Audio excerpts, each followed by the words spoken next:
Well, good afternoon, everyone. Wanted to take a few moments to welcome you. My name is Bernadette Graham Hudson, and I'm the Wildlife Division Administrator here at the Oregon Department of Fish and Wildlife. Hopefully you're in the right place. This is our kickoff session for community engagement, this kind of outreach phase of our State Wildlife Action Plan revision. Before we get too far into the meeting, I want to orient you to how things are set up for today's meeting. So we have a number of members of our team present today to present some information to you and answer your questions. So in addition to myself, we have Carolyn Eckrich, who is our SWAP revision coordinator. Carolyn, can you come on screen for just a minute so folks can see you? There's Carolyn. And we also have Emily Van Wyk, who's our SWAP or Conservation Strategy Coordinator. Emily, can you come on for a minute? I am up. All right, there you are. And then we also have Adam Baylor, who is with our Information and Education Division. He's here to help with moderating and keeping us on track, especially during the Q&A session. So we'll be referring to Oregon's State Wildlife Action Plan today. This plan was previously known as the Oregon Conservation Strategy. And one of the changes that you'll hear about is our adoption of standardized terminology for not only the name of the plan, but also for many of the components. So the State Wildlife Action Plan, or SWAP, name aligns with national terminology that's used across the country and reflects its purpose more clearly as a comprehensive plan to conserve wildlife and habitats statewide. So we will share some content today, and then we'll have the opportunity for some discussion later in the meeting. You will see here in Teams that the chat feature is turned off, but we invite you to submit questions through the Q&A feature. So this will help us compile those during the presentation so we can avoid duplication and also make sure that we have the correct folks teed up to answer those questions. If we're not able to get to all the questions today, please feel free to reach out directly afterwards. Our last slide today will provide the revision email address and the revision website where recording of today's meeting will be posted. So with that, let's go to the next slide, please. So I'll start today's meeting by providing some background on why having a wildlife action plan is important and what the overarching goals of our SWAP are. Then I'll turn it over to Carolyn to walk us through the revision process that will include what we've done so far and what opportunities there are for engaging in the process, both from a partner and public engagement standpoint. All right, next slide, please. So Oregon's biodiversity makes this the place that we all choose to live and recreate. Globally, many fish and wildlife species are facing continued threats that are driven by climate change and the growing demand for human infrastructure, transportation, renewable energy, water, and similar pressures that result in habitat loss. As a result, we're facing species declines among numerous taxa and groups. The figures here on this slide show the percent of species in relevant taxonomic groups that are considered at risk globally based on the IUCN Red List of Threatened Species. While these are global figures, you'll find that in Oregon, the pattern holds. Species at risk include over half of Oregon's 32 amphibian species, over 10% of our bird species, approximately 20% of our reptile species, and over 20% of our mammal species. These losses are definitely daunting, and we need a way to prioritize both our species and habitat resiliency efforts given the limited resources that we have. And so for that, we look to our State Wildlife Action Plan. Our State Wildlife Action Plan, or our SWAP, is our mechanism to guide and prioritize our work. Next slide, please. So even though we are changing the name of the SWAP from the conservation strategy to that state wildlife action plan, the goals of the wildlife action plan remain the same. We want healthy fish and wildlife populations and functioning habitats. We want to prevent declines of species that are at risk from a variety of threats. And we want to reverse declines in these resources where we can. These goals align with the mission of ODFW, and we recognize how critical this plan is to guiding our agency work. Next slide, please. We also recognize that fish and wildlife conservation success takes the work not only of ourselves at ODFW, but also of our partners in conservation and the support of Oregon's public. We use the SWAP not only to guide our agency work, but also to support our partners and their implementation efforts. So because of that, this public and partner engagement session and the subsequent meetings we'll have are key to ensuring our success. We want you to understand and support the content. We want to make sure the tools are useful to you, and we want implementation of the SWAP to be successful. The SWAP should help all of us be more effective at our work by directing funding opportunities towards SWAP identified priorities. The SWAP should help focus conservation efforts where they'll be most effective. The SWAP should provide information on these priorities and help improve coordination across our partners. I want to provide a couple examples of how the SWAP is used and its importance. So first, the SWAP can focus attention on key habitats that support biodiversity. For example, the 2016 SWAP highlighted the decline of oak woodlands and that habitat's value to Oregon's species of greatest conservation need. Since that time, many partnerships have formed to work on that habitat type. For example, the Willamette Valley Oak and Prairie Cooperative. And Oregon was just recently awarded $4.5 million from the NIFWF America the Beautiful Challenge grant program to implement restoration projects across that landscape. The 2016 plan also emphasized barriers to animal movement as a key conservation issue. Based on this priority issue, we formed the Oregon Connectivity Assessment and Mapping Project, which identified priority wildlife connectivity areas. These are also referred to as PWCAs. And these are the foundation of the Wildlife Corridor Action Plan that guides ODOT and other agencies' priorities for wildlife connectivity in the state. ODOT and their partners were just awarded over $33 million to construct a wildlife crossing over I-5 within the Cascade-Siskiyou National Monument. So these are just two recent examples among many success stories where we've aligned funding for priority work identified through the SWAP.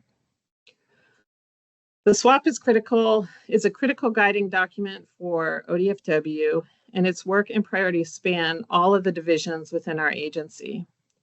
Our core SWAP staff are in our wildlife division, but the SWAP also identifies priorities for fish division, the marine resources program, and habitat division. And because of that, and because of the recognized ongoing biodiversity crisis, we are putting a high priority on SWAP implementation and the revision, and we really want to elevate the importance of this in our work. So with that, I will turn it over to Carolyn to lead us through the revision process. Thank you, Bernadette, and thank you again to all of you for joining us today. I am very grateful for your time. Some of my presentation will be familiar if you've joined any of our previous outreach on the SWAP and the revision process, but I'll also be covering some new territory today. I'm going to cover a little bit of the background and our goals for the revision, talk about our timeline, and outline engagement opportunities, this being one of those, and how you can participate. So the question of why should we revise our SWAP? The existing State Wildlife Action Plan is a wonderful and foundational document that guides conservation in Oregon, but there are several reasons why we are taking the opportunity to revise our SWAP. First, we want to incorporate new science, data, tools, and resources. A lot changes over 10 years. We want to include that new information. We've also learned a lot both about conservation of fish and wildlife resources and their habitats, and also how to do that better. We want to make sure that tools are usable for our partners and the public so that we can be effective at implementation of conservation actions. Throughout the SWOP, you will find lots of opportunities to use this document to plan, focus research, guide management, and help to prioritize conservation actions. These tools and resources enhance our ability to communicate conservation goals across the state, so it is imperative that they remain relevant. The U.S. Fish and Wildlife Service also requires each U.S. state and territory that receives state wildlife grants to have a state wildlife action plan. These grants are a major funding source for conservation in Oregon. Ours was created in 2005, at the time called the Oregon Conservation Strategy, and first updated in 2015. We are now working towards completing our second revision in 2025. There is a list of things that we need to do to be able to access this funding that's the same for all state wildlife action plans. But the door is open for states to work with external folks to craft this information however we would like. And we will still do what we need to do for the U.S. Fish and Wildlife Service, but also prioritize our plans speaking to the needs of our conservation partners and communities through this revision. We have several goals for the SWOP revision. As I said in the last slide, a lot has changed over the past 10 years, and we'll be making sure that the information we provide is up to date, accurate, and complete. One of the main goals for updating the State Wildlife Action Plan is to create a comprehensive picture of the current challenges and opportunities for conservation of our fish and wildlife and their habitats, and what we anticipate coming for the future. We want to more fully consider climate change throughout all components. Because climate change is a major influence on our species and habitats, we'll be exploring ways to incorporate this into our SWOP revision by working with partners such as the Northwest Climate Adaptation Science Center. We also want to update available resources and tools. By doing this, we ensure that we can all execute projects and take actions that will directly benefit all of Oregon's natural resources. We will also update the SWOP website and Compass. This allows our web platforms to incorporate new technologies and increase functionality. So what have we been up to since the revision period started? Well, this slide has a ton of information that is covering the entire timeline of the revision. So we're just going to focus on the beginning, which is that red, orange, yellow section showing 2023 and 2024, which outlines what we've done since the revision process began. July of 2023 was when the revision process officially kicked off. From then until the spring of 2024, we were in a scoping phase. We completed an extensive internal review to identify what was missing, what needed updating, what could be improved, etc. Also during this time, starting in the fall of 2023, we began our outreach. Engagement is a large focus of the revision, and we have been working hard to engage with our partners, our staff, and the public. We have given many presentations to partner groups and provided outreach at several conferences. We have also engaged external partners and subject matter experts to update areas of the plan outside of our agency's expertise, like the plant and invertebrate species lists. In April, we sent out an external partner and public survey to get initial thoughts on the existing SWOP, known as the Oregon Conservation Strategy. The survey was available on the website and disseminated through direct outreach and existing listservs. We further encouraged all recipients to share the survey through their networks to increase awareness of this opportunity to provide feedback. And for the last half of 2024, our staff worked hard to update the SWOP, incorporating the feedback we had received to date to produce first drafts of updated sections. So I just want to take a few minutes and talk a little bit more about that survey that I mentioned, and then I'll talk about how we use the feedback that we received in the survey to inform our SWOP updates. So as you just saw in April, we sent out a survey asking participants how they use the existing SWOP, how it has assisted in conservation work throughout the state, and what areas of the plan and/or tools staff would like ODFW to focus on updating. We also introduced the idea of changing the name in this survey and asked participants their feelings about that. It was also our first large-scale opportunity for you to participate and tell us what you wanted to see in the plan. When looking at various sections of the current SWOP, species, habitats, and key conservation issues are our large-scale conservation issues or threats. Those were ranked as the most useful. That's very helpful for us to know, And it also aligns well with other survey results because participants also indicated that they use the SWOP most often for information on species, habitats, and conservation issues. The monitoring section in the conservation toolbox, which offers information and resources to support implementation, had the lowest scores for usefulness, so we needed some improvement there. The Oregon Nearshore strategy also received some low scores here, which we believe indicates less awareness of these sections or that the specificity of this section leads to a lack of awareness because people who do not work in the nearshore think that this section doesn't apply to them. We also asked participants about changing the name of the Oregon Conservation Strategy. While most people did think that the OCS accurately conveyed what the SWOP does and that the OCS is a recognizable name, the majority also supported ODFW considering changing the name. When we asked what participants viewed as the most significant threats to species and habitats in Oregon, climate change was identified as the most significant challenge and threat, which lines up well with our own goals for the revision. We also used that question to see if there were highly ranked threats that weren't represented very thoroughly in the current version, and pollution stood out as a highly ranked threat that we were not addressing very well. In addition to general updates of information throughout, we wanted to highlight a few key updates that we identified from both our internal scoping process and that public and partner survey. As you have already heard, we have changed the name from the Oregon Conservation Strategy to Oregon State Wildlife Action Plan. As we move away from strategy-focused terminology, you will also see changes such as strategy species becoming species of greatest conservation need, or SGCN. The information contained in what has historically been the Oregon Conservation Strategy and the Oregon Nearshore Strategy will be fully integrated into one document as the SWOP. This will increase awareness and visibility of marine issues. It also acknowledges that our species and conservation issues are not restricted to the boundaries of being included in one document versus another. And it emphasizes the importance of accounting for both marine and terrestrial influences in conservation.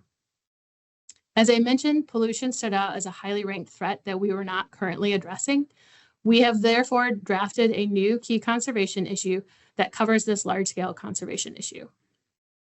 Because the conservation toolbox received such a low score for usefulness in our survey, we have really focused on restructuring this section to be able to use it to empower more Oregonians to be able to take voluntary conservation actions. We want to provide tools and resources that will provide people with sufficient capability, knowledge and skills, and motivation to be able to take advantage of existing opportunities to act. We will also be restructuring Compass, which is our online data mapping and planning tool, by moving it to a new platform. This will allow us to incorporate new technologies and increase functionality while continuing to provide this vital tool. Another of our goals for the revision was to reevaluate our species list. With representatives from wildlife, inland fish, and marine resources, we developed a process for assessing species. We agreed on criteria that were based on the 2016 criteria, but with minor changes to be more inclusive across taxa. Species were reviewed to determine whether to keep, remove, or add species using this process. In our survey, we also asked for suggestions for species to be assessed as SGCN and use our criteria to evaluate all species from the survey. We will discuss this process in much greater detail and help our partners to understand how our agency came to these decisions at our next meeting. And lastly, survey participants indicated a need for more information on beaver and beaver modified habitat within the SWOP. And so in the revision, we have elevated this topic within several key areas such as key conservation issues and habitats. So as we talk about how to communicate what we've planned, what we've done, and what we are still needing, we are reaching out to two primary audiences for the SWOP revision. And I'll also just take this opportunity to again say thank you for your time today. If you are here, you are part of our community, and that is a wonderful place for us to start. So for technical partners, we want to point out that if you are from federal, state, and local agencies or tribes or organizations that are working in conservation, you are a technical partner. Basically, think of it as those who work and implement natural resource conservation actions. And for our other audience, we want to make sure that the State Wildlife Action Plan is more accessible to folks who don't do this as their job or part of their discipline every day. We also want to reach this audience so that we can better help connect folks in Oregon's communities to the conservation needs and opportunities that exist in their areas and in the areas that they spend time in.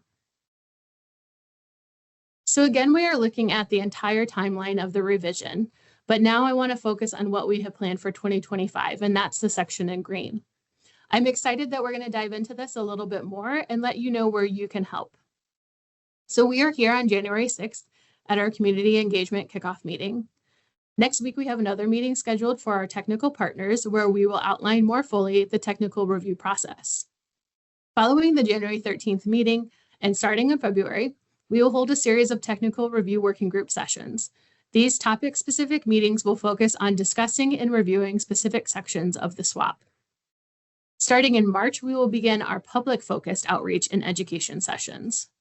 Also, during this entire time, our staff will be working to complete final drafts, incorporating the feedback that we receive through this process to complete a final draft of the SWAP at the beginning of July. That allows us to submit the final draft to the ODFW Commission for approval at the August Commission meeting. And finally, the SWAP is due to the U.S. Fish and Wildlife Service on October 1st, 2025. Following submission, the U.S. Fish and Wildlife Service will develop a technical review team that will approve the revision in 2026. So as you just saw in our timeline, our staff have worked on a first draft of a revised plan, and now is the time to add your technical expertise to ensure that the 2025 SWAP will be the most accurate, highly functional tool for the state to reach our goals. So some of the things that we hope to achieve through our partner outreach are, we want to highlight the valuable knowledge that many people already have, especially those with expertise in specific areas, acknowledging that species and system experts may have more and better information than we do. We want our partners review and input on what we've done to date and what additional information or ideas should be considered. This helps to enhance the information provided to support cohesive conservation action. This also helps us to ensure information and tools provided are useful to our partners. And we want the plan to welcome and inspire all of those who do conservation work. The efficacy of this plan is in the cooperative nature of actions and implementation. The SWAP can only be successful in implementing effective conservation action with broad support and buy-in from partners. So to reiterate the partner-focused timeline, again, starting with today, we're excited to host this engagement session because you are part of our broad network of partners who share our sense of urgency and bring expertise in natural resource conservation, playing a crucial role in Oregon's SWAP. At our next meeting, we'll introduce what we have planned for technical review. We will talk in more detail about the review process, how we will be scheduling topic-specific meetings, and how you can identify your areas of interest and expertise. We will also review some of our proposed revisions to the SWAP, such as the criteria for assessing species of greatest conservation need. Please come back next week, and if you are not able to attend the live meeting, a recording will be available online, and you will still be able to participate in the focus meetings. Then, as we look forward into the future, between February and May, we will be holding those topic-focused work group meetings. During those meetings, ODFW staff will lead participants through proposed updates to specific sections and will solicit feedback on the revised content. Again, please come back next week or watch the recording online to hear more specific details about how to join the technical work groups. Broad public participation is an essential element of developing and implementing the SWAP. And one of our goals with public outreach is to raise the general awareness of Oregon SWAP as the key mechanism by which we understand the species at risk and how to protect them. We want to provide tools and resources that will provide people with sufficient capability and motivation to be able to take advantage of opportunities to act. To do that, we need to make sure that these tools are accessible. The intent of this type of outreach is to reach audiences that we do not typically reach, who may come to the table with different understandings and perspectives on Oregon's fish and wildlife. We want the plan to welcome and inspire all of those who want to roll up their sleeves and do conservation work with us. Feedback from this audience can be particularly helpful as it may enhance the way we are able to reach more communities with conservation projects beyond the revision period and into the future. So just to reiterate the public focus timeline, Again, starting with today, because today's meeting was open to anyone with an interest in biodiversity and conservation at home and in wild places. Once again, we're excited to host this meeting because if you are here, you are part of our broad network of folks who play a crucial role in Oregon SWAP. But for folks who don't do this as part of their job or part of their discipline every day, you may see yourself here in the public audience. We are planning a meeting in March for any members of the public to learn more about how they may participate in the revision process. We are then planning to host a meeting in July to roll out the draft plan. We also want to emphasize that public outreach will remain ongoing as we continue to build these important relationships. We also recognize that many of our technical partners have expertise in public outreach, and we welcome opportunities to collaborate on that. So please let us know through an email or a comment on the website if you have any interest in that. So I'm sure that that was a lot of information all at once. Thank you for sticking with us. We now have just about 30 minutes for questions, and then I have like one more slide, a quick little wrap up at the end. So hopefully there are some good questions coming our way, coming from the beginning of the meeting and throughout. I invite you to continue to add your questions about the SWAP or the revision process into the Q&A feature on the Teams meeting. And we would love to answer any questions you have. If, as Bernadette mentioned at the beginning, if there are outstanding questions, we will do our best to try to post some answers to popular questions on the website. And with that, I will turn it over to our moderator to begin the questions. Thank you, Carolyn. We have one question at the moment, and looks like a raised hand. So we can, I guess, go to that first question. I'm just going to go ahead and publish it. It's a question about the name change, and here you go. You can take a look at that published question. Thank you. From Robin. I can take a stab at that. So thank you for that question. So will reference to Oregon Conservation Strategy be obsolete once the SWAP update process is complete? And that's something that we've really wrestled with. The Oregon Conservation Strategy is a name that a lot of us know. It's a name that is well understood in Oregon, and one of the challenges is that we have had is that once you look outside of Oregon, it's less understood and it doesn't really resonate with other groups. And so it's something that we're going to need to retain for quite some time, and there will be a communication about that. We thought through a lot of different options, like do we have a subtitle that's, you know, the Oregon Conservation Strategy, our State Wildlife Action Plan, or how do we navigate that? And so we will continue to iterate that connection between those two documents to make sure that that's clear and make sure that that transition happens, and make sure too that if there is you know, previous documents or resources or tools that use that name, they don't disappear. But we do want to transition wholly to that name. And so just thinking through that process with you guys, I think will be helpful to make sure that we don't leave anyone behind and that there isn't confusion.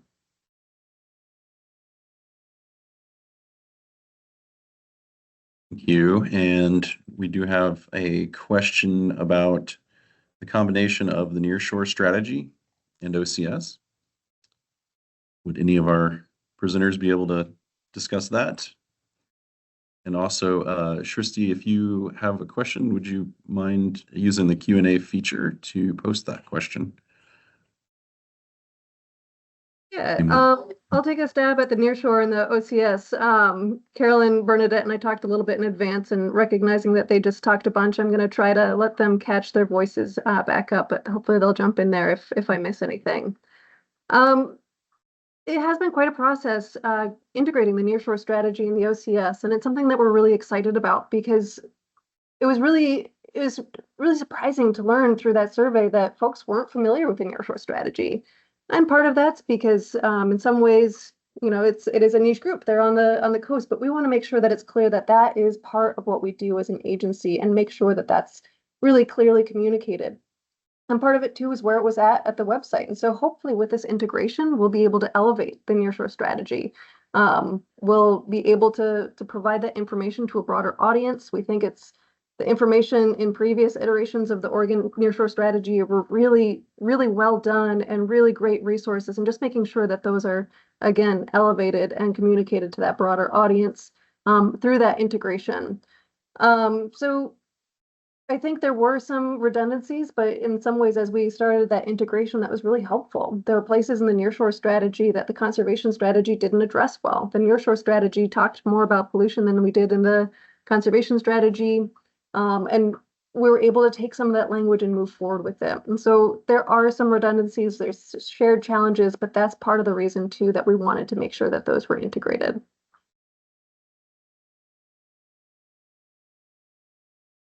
Thank you, Emily. And it looks like we have some people raising their hands. If you were able to use the Q&A feature, I think that would help us sort through some of your questions. Hey, Adam, I've gotten a call. Some people are not able to use the Q&A for some reason. Okay. It's not showing them. Makes sense, yeah.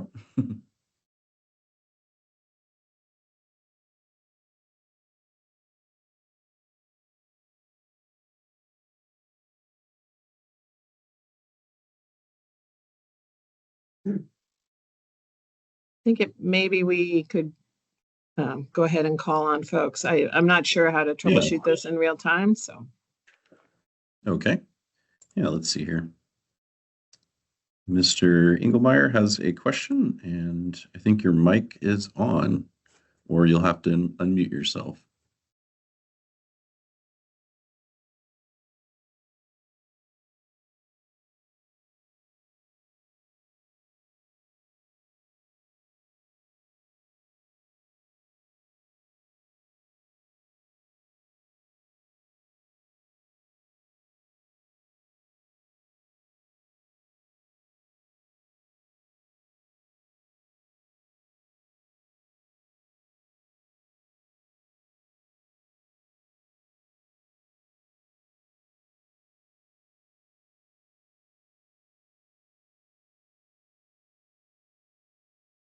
Okay, we've unmuted you, Ann Jameson. You can try to ask your question. Yeah, go ahead. I want to thank you for I think what is a recent addition of including beaver modified habitat as an issue within the study. I'm interested in understanding, my most recent understanding is that beavers are not included in the species of greatest conservation need, and related to their impact in Oregon on over 50%, and east of the Cascades, over 90% of the species of greatest conservation need. It seems to me that they should be also included on that list. Do you have any comments on that? And thank you. This is one I'll stab again. Hopefully one of these questions will go over to Bernadette or Carolyn. But really, thank you for this question. And I really want to take this as an opportunity to encourage anyone here today who's interested in participating in that technical review, specifically for species, to join us in our meeting next Monday, just to make sure that you're plugged in and you have the opportunity to provide that level of technical review. If you're not able to attend that meeting, but you do want to participate, that's not your only opportunity. Please just make sure that you reach out through the revision email address. Karen will have that on the screen at the end of the presentation. So back to your question. So for the revision of Oregon State Wildlife Action Plan, one priority that we had was to make sure that the way that we identified species of greatest conservation need was consistent across taxonomic groups and across programs within ODF&W. And again, we'll go through the specifics on that next Monday, and we'll bring you in there. We assessed a total of 632 species to determine if they met the criteria established for SGCN, including species identified by other entities that were of conservation concern. So like they're on the IUCN Red List, or they're on Fish and Wildlife Service's list of birds of conservation concern, or they're ranked as S1 or S2 or any number of other conservation elevations. And then we also added to that list of species that we assessed any species that was identified as needing further consideration. So beavers were on that list. Species that's not on those lists of conservation concern. And so we used the criteria, again, we'll dive into those more specifically next week, and broader than beaver, this is for all of our species questions. And they needed to meet 2 of the 4 criteria that we established to make them a species of greatest conservation need. And so when we think of our SGCNs, we wanted to be really clear. We wanted to be clear that these are species of greatest conservation need. These are the most imperiled species that we had, and we wanted to make sure that this list was synonymous with our state list of sensitive, endangered, and threatened species, just to make sure that we're communicating that well. And so species that didn't make that list but might be of conservation interest for other reasons are still species that'll be reflected within the swap. Species that might be really good indicators of habitat quality, or might be really useful for us to help guide where we're going to target conservation action. They might not constitute a sensitive species. We might not be concerned that that population might move into the threatened category soon, which is what we would call a sensitive species. But we still want to make sure that we're providing tools and resources about that. And so beaver is a really good example there. Folks were concerned, folks were elevating that, and ODFMW is also concerned about making sure that we're providing high quality information to all of our partners on those species. And so with that in mind, while some of these species didn't end up on our list of SGCNs, that certainly does not mean that we're not including them, or that they won't be a species well reflected here. So beavers, if we want to look at that example, have been highlighted in a number of habitats, thinking about the number of different habitats that are impacted or influenced by actions by that species. We thought it was important to include them there. And also it's a species that's impacting disturbance regimes. It's bigger than just a habitat. And so we have those reflected in our KCI as a altered disturbance regime. So that's a lot of information, but all of that is to say that That's going on right now. from somebody. All of that is to say that we good. really comprehensively thought through the way that we're approaching beaver. And if you'd like to provide further feedback, we're really open to it and happy to have that conversation. Thank you, Emily. And I think, is it Paul Engelmeyer? Correct. You're unmuted, and if you would like to ask your question. And after Great. that, we'll go to Shristi. Thank you. Yes, I'm on this same track, whoever that previous caller was about, is we have, and first, thanks. I'm glad we're doing this. When I give presentations, I get to talk about recovery plans, water quality issues, partnerships, and I'm working with federal, state, and local community on the Central Coast.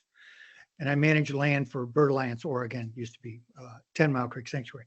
In any event, so I got my fingerprints on a lot of different strategies and a lot of partners.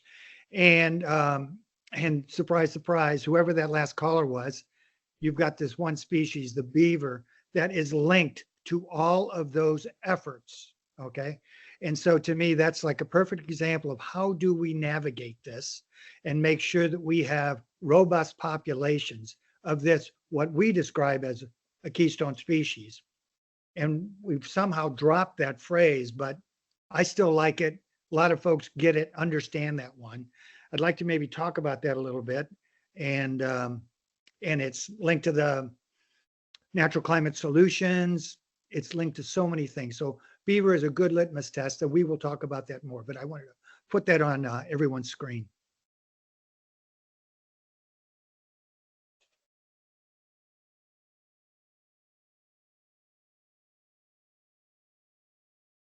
Okay, Carolyn or Emily, did you want to follow up?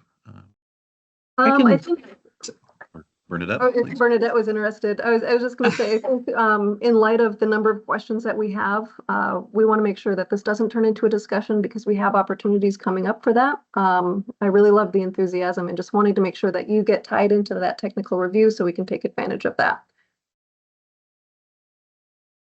Yeah, and I was just going to add that I think your comments are kind of in line with what Emily was saying and trying to elevate it throughout the swap. So I appreciate those. Well, we'll see you next week then at the next meeting. Thank you. And we'll go to Shristi, and then we'll switch over to Kyle. And we do have another question in the Q&A, so thanks for posting that. But go ahead, Tristy. Thank you so much, Adam.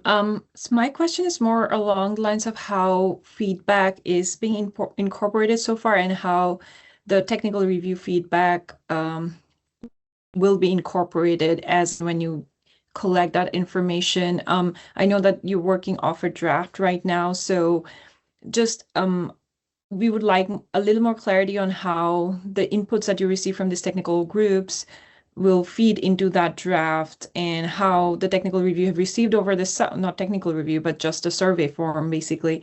The feedback you received through the survey, how was that incorporated in getting to the draft? So for example, the species list that you mentioned that you started off with much higher number than where you're landing. So will the technical review group be starting off where you are at or looking at the whole big picture? That's a great question, Tristy, and I'll start with the species part and then defer to Carolyn on some of the rest. What we're looking for now is looking at what we've gotten to so far. We don't want to start from scratch, and we've reached out to a lot of species experts specifically on that development phase, reaching out directly to folks who know more than us on some species, or for plants and invertebrates that we don't have statutory authority for, really deferring to those folks. And so for the species, what we'd be doing is taking that list and looking at it. Do we have more information? What are we missing? Are there things that we're not considering? How can we make sure that we are incorporating all of the best available information on these species? So not starting from scratch. We have been working directly with our partners around the state on those species, but really taking where we've gotten to so far and asking for more information. We also, this is a big document. This is a lot bigger than anything that the team that's working on it at ODF&W can do on our own. And so we really are leaning on some of those other experts around the state to make sure that this is a high quality document, that this represents the best information that we have in the state and best partnerships that we have. So that feedback will get directly incorporated. Carolyn, can you speak maybe a little bit more to that process? I can try to, but also I'll say that that's specifically the topic of the meeting on Monday, is how those working groups will work and how that review and feedback is going to work going forward on the technical side. So if you can come back next week or watch the recording. So you asked about the survey, and I tried to cover as much as I could, sort of like highlighting some of the large areas where we already did incorporate feedback from the survey. Like I said, we sort of included more information on certain topics where that was suggested as being missing or incomplete, and have tried to elevate other topics by including them in more places or increasing their visibility, just expanding coverage wherever possible. And those were sort of the major things that we got back from that survey. And so what we anticipate going forward is similar, that we'll have a process where you'll be able to review what we have in the drafts and provide feedback on things that still need to be updated, things that are missing, things that are incomplete. And we will do the best that we can to address what we can as we move towards final drafts. Okay, thank you. And Kyle, thank you for your patience. You can unmute and go ahead. Yeah, thanks for all this. And I apologize, I'm coming into this a little bit late. So I just wanted to know two quick questions. Is there a list or some invite to be included on the technical partner review next Monday? I don't know if that's been sent out already. And then my second question is the draft that is currently there available for us to review before the meeting on Monday? Thanks for that question. We have a link on the website. And again, I'll post the website as sort of the last slide as we wrap up this meeting. But the revision website has a link where you can click. It's right at the top of the page that says click here to sign up for updates. So that will get you added to the list of folks who will receive emails and updates as they occur. And I'm sorry, I've already forgotten your second question.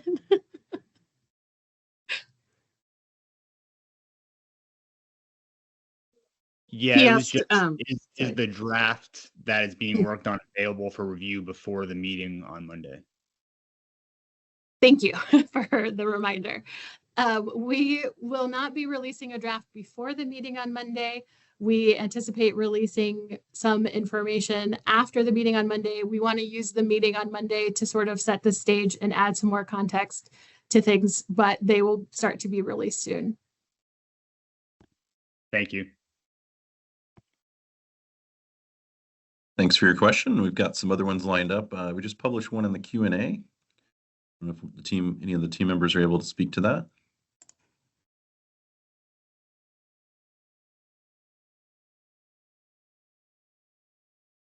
Yeah, so the question is, have additional actions been identified to increase participation in the Riparian Lands Tax Incentive Program? And I will say that is going to be specifically a question for that technical audience. So today we're trying to meet both public and partners, and that level of specificity isn't something that we want to dive into right now. I personally would have to do a little bit of a dive and quickly send a couple of Teams chats on the Riparian Lands Tax Incentive Program. My guess is yes, but that level of specificity feels like let's talk about it during that technical review session and get you plugged in there. Thank you. And we can go to Maureen Thompson. I believe you're able to unmute.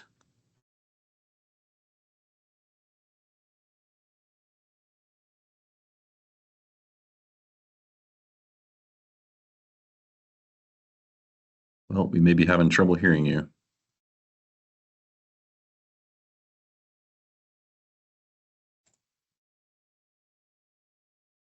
Well, let's come back to you, Maureen. Sorry about that. Go to Peter Kanegi.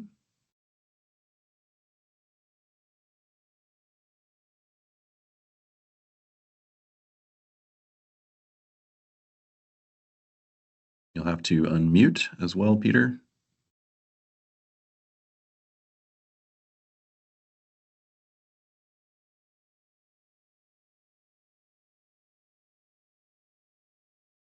Okay, we may be having some technical difficulties here.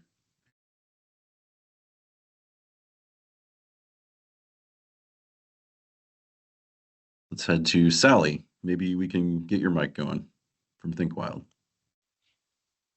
Can you hear me? Yes, we can. I was wondering, as you're creating and refining this list of species that will be potentially included on the swap, how do existing ODFW rules and legislations around both game and non-game wildlife, for example, fur-bearing animals, how does that affect inclusion of these species on the swap? And if the species are included on it, could those potentially affect or contradict existing rules or legislation around those animals? Does that make sense? I think that makes great sense. And I'm going to answer the first part of this, and then I'm going to kick it over to Bernadette. So as we assess these species, we really try to do it agnostic of status. So thinking about species by species and looking at those same 4 criteria, same to what I was sharing with the when we're talking about beaver. We worked really hard to make sure that we were using the same 4 criteria to determine whether or not a species constituted a species of greatest conservation need. And so whether or not that species was hunted or could be hunted is not going to have any bearing on that. That certainly might be a threat that would be a contributing factor, but it's not going to be well, that's a game species, so we don't think about it, or it is a game species, so we do. And thinking about some of the species that are being added to the list, there is an amount of looking closer at the species, the status of those species and how they're managed that might need to happen. And that's the part that I'm going to look to Bernadette to answer. And I'm going to ask if you could repeat the second part of that question, just so I'm make sure I'm answering what you asked exactly. Yeah, I guess I'm wondering, so if you do include certain species on, as species of greatest concern, and maybe those are game species, or there's, different limitations on trapping for those, if listing them potentially like contradicts what the existing rules or legislation are, is there potential that could lead to like changing those rules? Or how does it work, like if those things are contradictory? Well, I think, I guess to start out with, like Emily said, we're taking a look at the species regardless of their status in terms of game species, non-game species, hunted, trapped, not or not. And I think that would probably depend on what the limiting factors that have been identified for those species are as to whether or not that would potentially change, how they're managed in terms of harvest. And so certainly, if it was found that that was a limiting factor and that was preventing the, population improvements, having a population level effect, we would consider changing rules and regulations around that. But it's kind of hard to answer across the board because, it depends on the specific species and situation.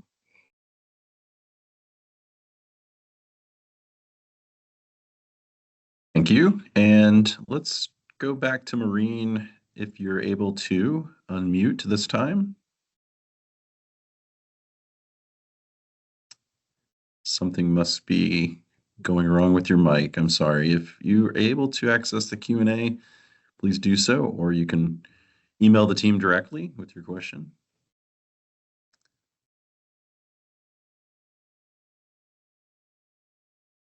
And we'll try to see if Peter is resolved the microphone issue yet. Peter, go ahead if you can.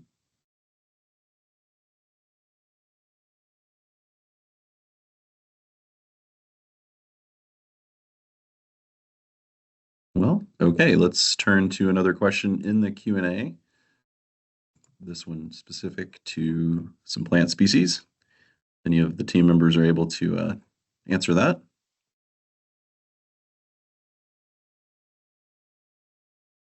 Absolutely. So the question is that we mentioned earlier, getting updated plant information. This is a wildlife plan, but will identifying conservation need incorporate any plant concerns? Absolutely. So a lot of states have been trying to start adding plants to their state wildlife action plan over the last handful of years, and Oregon already had plants identified. Plants are a group that, of course, we as ODFW don't have statutory authority for. Those aren't species within our realm, but they're still species that we think are important. And so the State Wildlife Action Plan, previously Oregon's conservation strategy, isn't just ODFW's document. And so we've been reaching out to partners who do have authority for those species and do have expertise with those species to see what needs that they have, how we can elevate them within this document and make sure that we're providing that same avenue that we would have for wildlife to make sure that those species are well represented. Even though we're focused on wildlife here at ODFW, we certainly see as just as important to preserve and protect our plant populations. So hopefully that answers that. We're treating them the same. We're just not leading that component.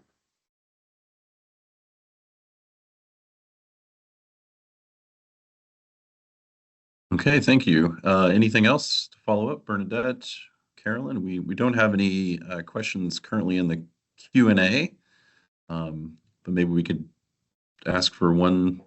Oh, we got one more coming in. I think we have time for a few more, don't we?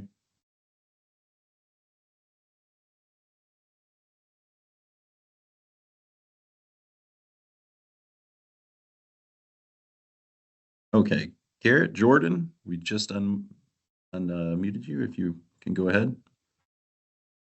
Thank you. I just wanted to confirm, will a recording this video be saved for future watching? Future reference? Yes, we're going to, after this meeting, we'll upload it to YouTube and embed it on our webpage for the swap revision. Awesome, thank you. Yes, no problem.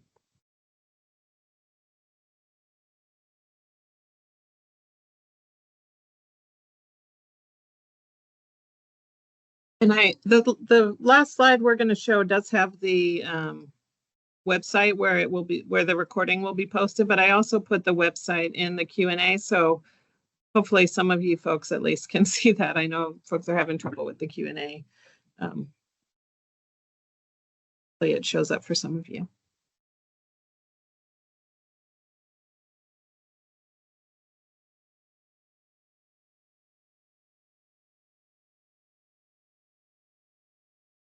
Well, with that, let's maybe move to some of our final slides. And of course, you can always ask questions directly to our email.